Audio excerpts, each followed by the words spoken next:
성도 여러분 평안하십니까? 두친군동 말씀과 친구되기 오늘 17번째 날입니다. 오늘 우리가 함께 나눌 말씀은 출애굽기 1장부터 3장까지의 말씀입니다. 여기에는 이스라엘 백성들이 애굽에서 학대받는 것과 그리고 모세가 태어나 호렙산에서 소명을 받는 그런 모든 과정들이 기록이 되어져 있습니다. 그래서 우리는 이 이야기를 통해서 하나님은 고통 가운데 있는 그 백성들의 부르짖음을 들으시고 응답하시는 분이다 하는 것을 깨닫게 됩니다. 또한 하나님은 그들을 구원하시기 위해서 사람을 준비시켜 사용하시는 그 주님이심을 또한 우리가 역시 깨닫게 됩니다. 자, 출애굽기는 야곱과 함께 애굽으로 이주했던 야곱의 아들들의 이름으로 시작이 됩니다. 자, 그 이름은 이후 이스라엘 12지파의 이름이 되지요. 야곱과 함께 애굽으로 이주했던 그의 가족들은 70명가량 됩니다. 사도행전에서는 보면 75명이라고 기록을 하기도 했습니다.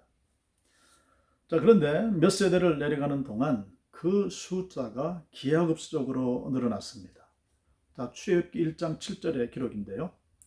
이스라엘 자손은 생육하고 불어나 번성하고 매우 강하여 온 땅에 가득하게 되었더라. 아멘.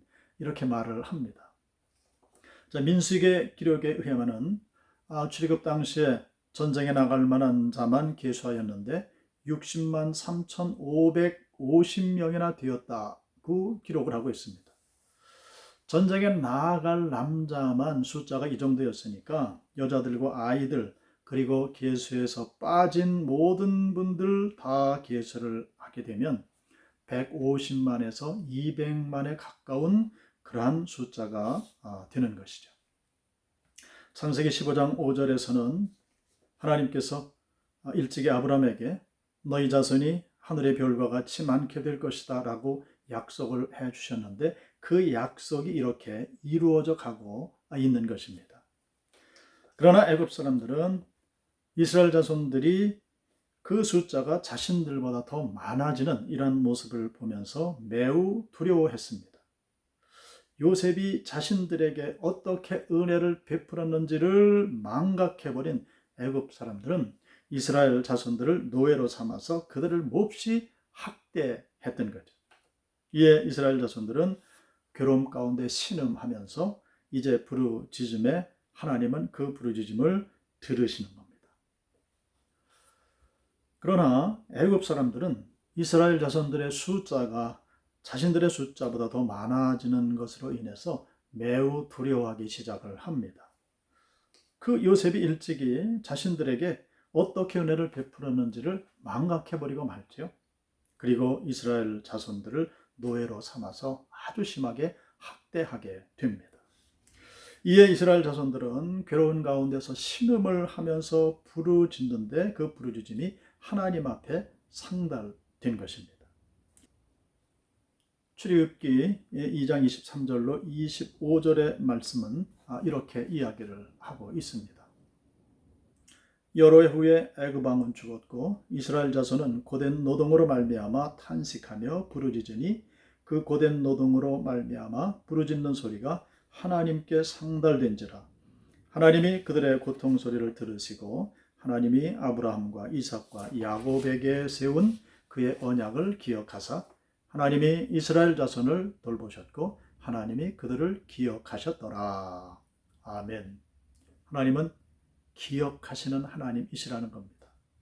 아브라함과 이삭과 야곱에게 하신 말씀을 기억하시고 이스라엘 자손들을 애굽에서 이끌어내시는 구원의 프로젝트를 드디어 시동을 거시는 겁니다.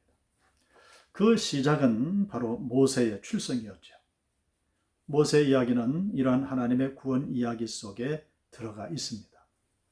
하지만 그의 인생은 첫 시작부터 순탄하지를 못했습니다. 왜냐하면 애굽 왕은 히브리인들이 산에 아이를 낳게 되면 모두 나일강에 던져버리라 명령을 했기 때문입니다. 그러나 하나님은 믿음의 사람들, 즉 히브리 산파들과 모세의 가족들을 통해서 심지어 바로의 딸을 통해서 모세를 보호하시고 그리고 지켜주십니다. 모세라는 이름의 뜻은 본래 건져내다라는 뜻을 가지고 있지요. 갈대상자에 담겨 나일강에 띄어졌다가 건져냄을 받은 그 모세는 장차 이스라엘 백성이 애굽에서 건져냄을 얻을 것임을, 구원 얻을 것임을 예표해 주고 있는 그러한 사건이 되는 것입니다. 자, 이렇게 역설적이게도 모세는 자신을 죽이려고 했던 바로의 집에서 오히려 보호를 받으며 성장을 하게 됩니다. 애굽의 궁정에서 왕자로 성장한 모세는 그의 세속적 인생의 절정기인 40세 때 큰 위기를 맞이하게 되는데요. 자, 모세는 지적으로나 육적으로나 그 힘이 최정상에 이르렀을 그때에 그는 자신이 가진 힘으로 자신의 동족을 구원하려다가 오히려 살인자가 되어서 쫓겨나는 그러한 신세가 되고 맙니다. 하지만 하나님은 모세를 위해서 미디안 광야의 길에 그가 피할 곳을 마련해 두셨습니다. 바로 미디안 제사장 이드로를 만나게 되고요. 아마도 그를 통해서 어떤 영적인 훈련, 영적인 인내를 받게 하셨고요. 그리고 이드로의 딸인 십보라와 결혼해서 가정도 이루게 하십니다.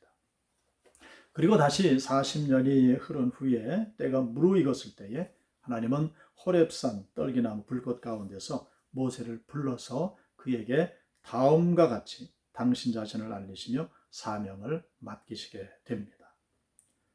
나는 네 조상의 하나님이니 아브라함의 하나님, 이삭의 하나님, 야곱의 하나님이다. 이제 내가 너를 바로에게 보내고 너에게 내 백성 이스라엘 자손을 인도하여 내게 하리라. 이제 바야흐로 하나님의 구원의 드라마가 본격적으로 시작되게 되는 것입니다. 기도하겠습니다. 저희들을 사용하시는 아버지 하나님, 교만할 때는 내려놓게 하시고 겸손해질 때에 들어 사용하시는 하나님이심을 우리가 믿습니다. 40대 혈기 왕성하던 그 모세를 미디안 광야로 내보내셔서 80 노인이 되었을 때에 드디어 그를 부르시고 그에게 사명을 맡기셔서 순종히 모든 것들을 감당하게 하시는 귀한 모습을 보면서 우리가 깨닫습니다. 주님, 우리가 하나님 앞에 또는 모든 사람들 앞에 겸손함을 유지하게 하여 주시어서 하나님께서 겸손한 자를 들어 사용하시는 그 하나님의 법에 합당한 우리가 되게 하사 오늘도 우리가 성례교회를 그렇게 섬기게 하여 주시옵소서.